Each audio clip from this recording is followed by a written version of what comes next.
In memory of the 105th anniversary of the first ever tank versus tank battle in history, the Battle of Villers-Bretonneux near Amiens, France, April 24th, 1918.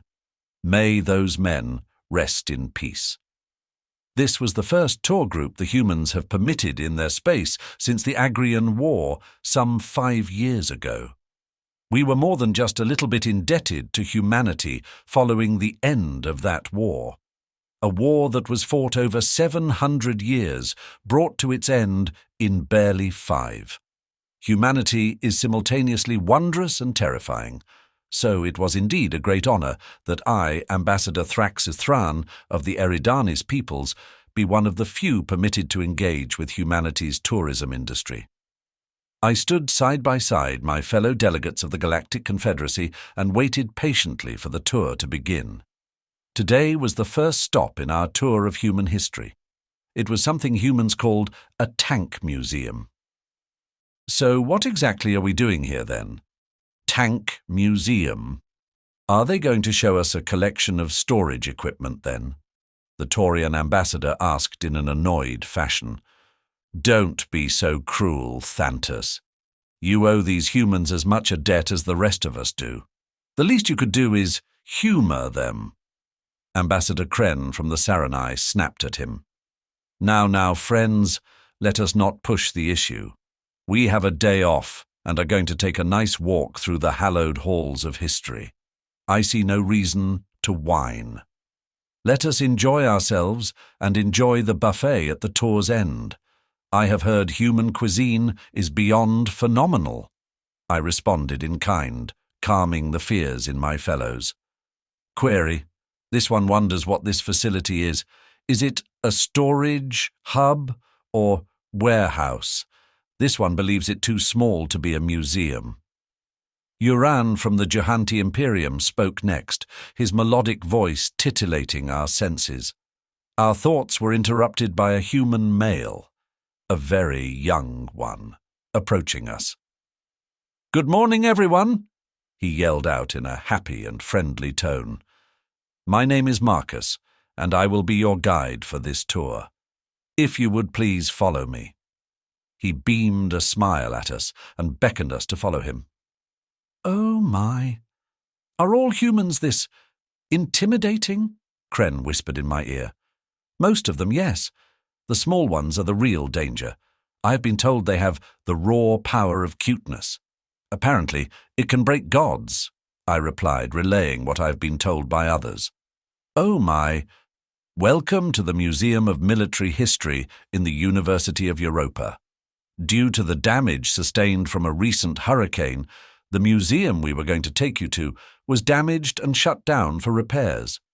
However, we fully believe that this will make a more than effective substitute and provide a more interactive experience.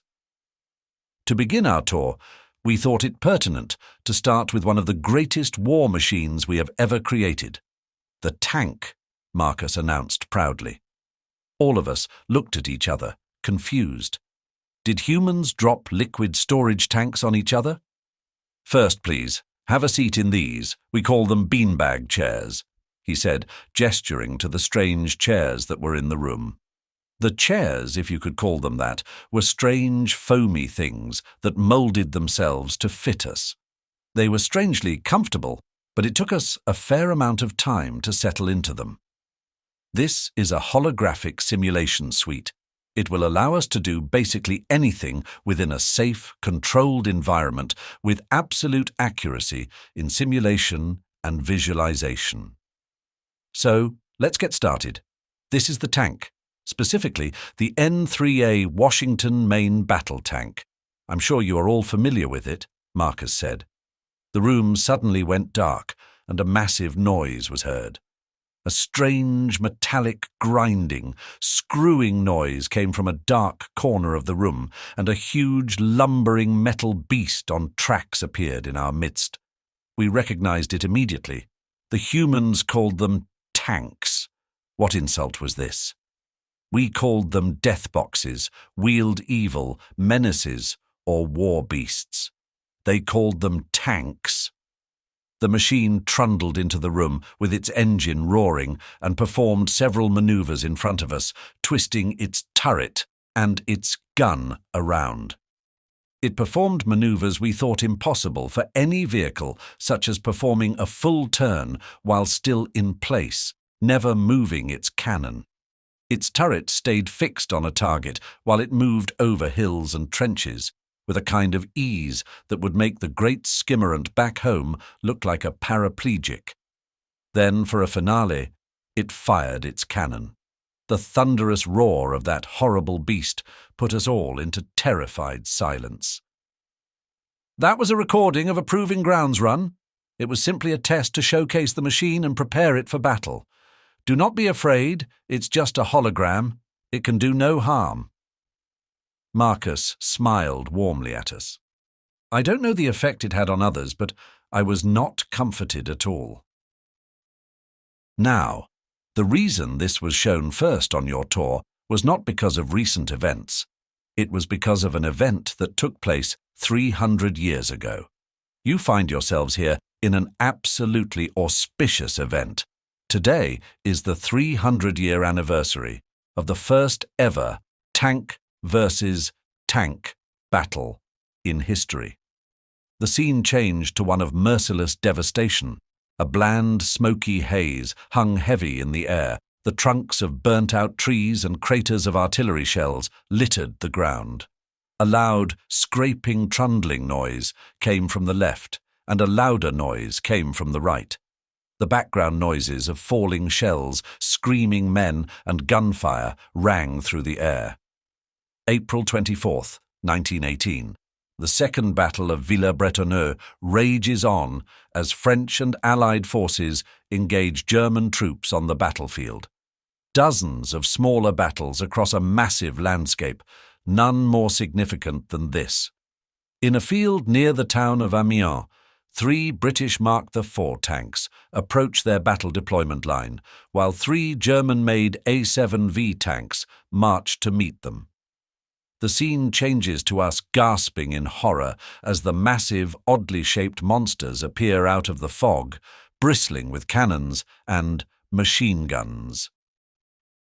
3 British Mark IV tanks, 1 male variant featuring heavy cannons and artillery guns, and 2 female variants featuring infantry support weaponry such as machine guns.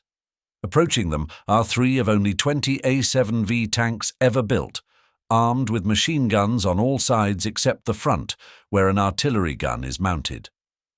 The slow-moving beasts, staggeringly slow, approached and spotted each other through the smog of war. We could clearly see massive fundamental differences in design on both sides. The British Mark IV tank, with its classic lozenge shape, weighed 28 to 29 tons, was almost 26.12 feet long, more than 8 feet high, and up to 13.12 feet wide. It had a crew of 7 or 8 and came in 2 versions. The male, with 2 6-pounder 57mm guns mounted on each side and 3 303 machine guns, and the female, with just 5 303 machine guns. Its top speed was a blazing 4 mph. The German A7V tank weighed 30 to 33 tons, was more than 24 feet long, 10 feet wide, and more than 10 feet high. It had a crew of 18, a single 6-pounder 57mm gun mounted at the front, and 6 7.9mm machine guns. The Germans called it the Monster. Marcus's explanation didn't make us feel any more comfortable despite his pleasant demeanor. To this day, only one surviving model of the German A7V exists, permanently encased in amberlite, a synthetic form of fossilized tree sap that will guarantee it never disintegrates or suffers damage for millions of years to come. It currently sits in pride of place in the Queensland Museum in Australia, he said, giving us a quick look at the machine on display before returning to the simulation. The battle was short but critical. The German tanks engaged first, causing damage to the 2 female variants, causing them to retreat. Cannon fire rang through our ears as we saw shells and machine gun fire being exchanged by these lumbering monstrosities. We could feel the sheer horrific impact of each shell hitting its target as if we were inside them. This was when the basis of all armoured warfare until the Gulf War took place. The remaining British Mark IV was outnumbered and taking heavy fire. The vehicle was moving too much over the shattered terrain and broken craters that it was unable to accurately fire its cannon. The tank crew commander Mitchell ordered the tank to stop. Mitchell's tank, now able to fire accurately, delivered 3 shells into one of the A7Vs, causing it to topple over. We watched as 3 heavy shells blasted through the armor plating like it was made of paper. All 7 of us shuddered in terror as we heard and felt the huge thunk of the machine toppling and hitting the ground. We watched as men poured out of the crippled machine and began to be hit by the Mark IV's machine guns. The Mark IV's crew began to panic, loading scattershot shells and firing at columns of advancing German infantry because, despite their victory, they were still in an active combat zone. German infantry attacks caused the crew to attack the other 2 targets, missing their shots.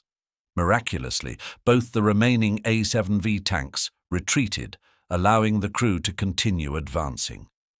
The scene showed the exchange of fire, followed by the agonizingly slow retreat of the 2 bigger tanks. Our minds were now scarred, even though some strange pixelation or blur covered each image, likely to stop us from ever seeing the true horrors of war. We still felt more than just a little bit uneasy, scared, and sick at the sights. The battle continued. The Mark IV returned its advance and got stuck in a crater. By great luck, a follow-up attack was being launched nearby by a company of 10 British Whippet tanks. The British medium Mark A Whippet weighed 14 tons, was 20 feet long, almost 9 feet wide, and 9 feet high.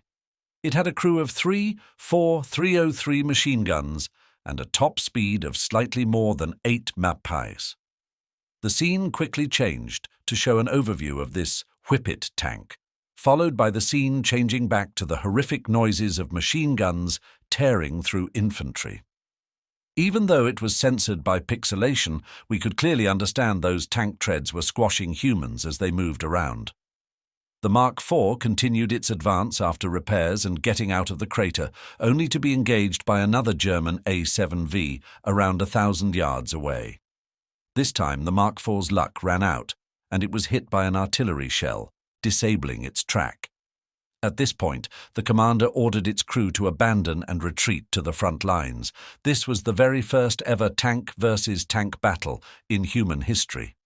We sat stunned, unable to speak.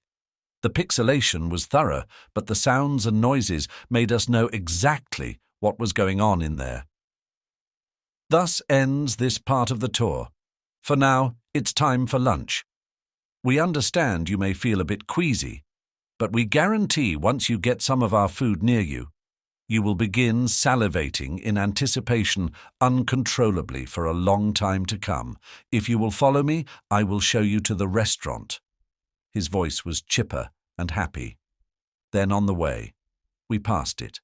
A granite stone slab with a bronze plate on it with the words, "Never forget, Villers-Bretonneux." 25,000 casualties engraved on it as a tank sat in quiet vigil on a pedestal above it. Next to it were crosses on top of which hung old helmets. The nameplate said it was a Whippet tank. The entire group stood in a silent awe as the simple words "Never forget" ran through our minds.